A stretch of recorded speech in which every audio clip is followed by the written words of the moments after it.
bonjour. On va partir sur une introduction relativement classique.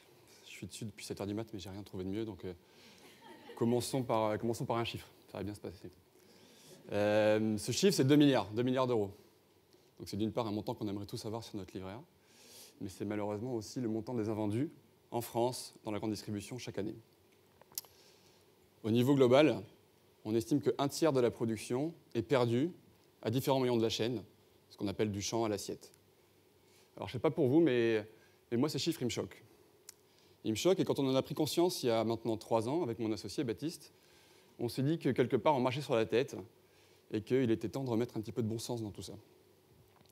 Sauf que moi à l'époque, comme l'a dit Michel, j'étais dans une autre vie, j'étais banquier d'affaires, donc je faisais des fusions-acquisitions dans une grande banque d'affaires américaine, je n'étais pas a priori parti pour changer le monde.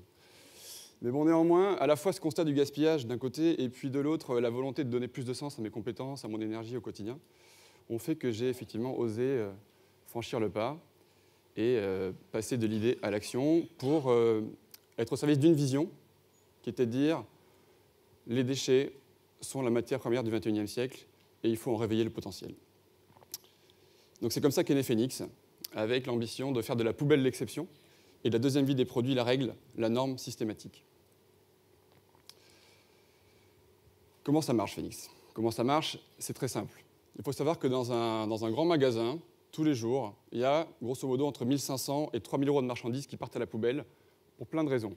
Ça peut être de l'alimentaire, des produits qui sont proches de la date de péremption, à J-3, J-2, J-1, et qui finissent à la poubelle, avec parfois même un peu d'eau de javel dessus pour pas que des SDF viennent glaner dans les poubelles du magasin.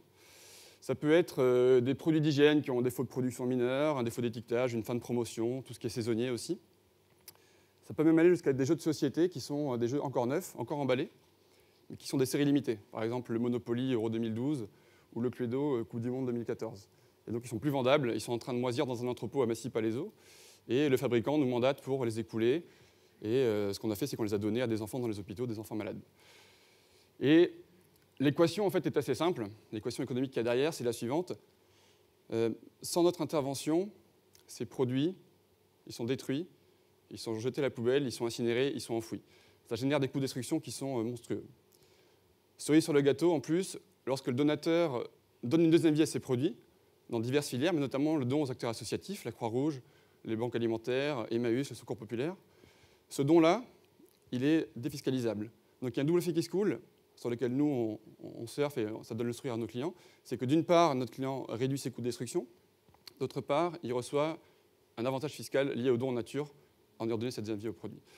Quand vous avez compris ça, vous avez tout compris au modèle de Phoenix, puisque nous, on prend une commission au succès sur cette valeur créée chez nos clients. Et c'est ce modèle-là qui nous a permis, en 2 ans, de convaincre 300 points de vente de rentrer dans la démarche de l'économie circulaire. C'est ce modèle-là qui nous a permis, en 2 ans, de créer une quarantaine d'emplois dans 11 régions françaises. C'est ce modèle qui nous a permis de lever 2,5 millions d'euros de financement. C'est aussi ce modèle, je le dis parce que c'est une fierté de l'équipe, qui nous a permis de redistribuer 4 millions de repas via nos partenaires associatifs.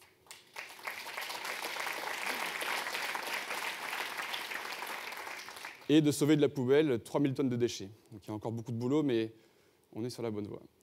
Ce qui se passe, c'est qu'on a été porté par un contexte, alors je vais dire beaucoup de mots compliqués, mais un contexte médiatique, sociétal et politico-réglementaire assez favorable à la lutte contre le gaspillage.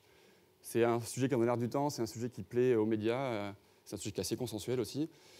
Et le point d'orgue de tout ça, ça a été le vote en mars 2016, cette année, donc à l'unanimité, d'une loi en France qui rend dorénavant délictuel le fait de détruire des invendus encore consommables. Et cette loi française, elle est pionnière. La France a été assez exemplaire, donc il faut s'en féliciter, c'est assez rare pour être souligné. Un petit cocorico et le bienvenu. Et bien cette loi, LSM, elle crée des petits, et elle est passée aussi en Italie. Elle est en train d'être en discussion en Finlande, en Belgique. Et donc nous, qu'est-ce qu'on veut faire? On veut lui emboîter le pas. On veut suivre cette tendance-là au niveau européen. On veut porter une solution française pionnière à l'international pour contribuer progressivement à la transition vers une économie plus circulaire, plus juste et plus solidaire. Merci à tous.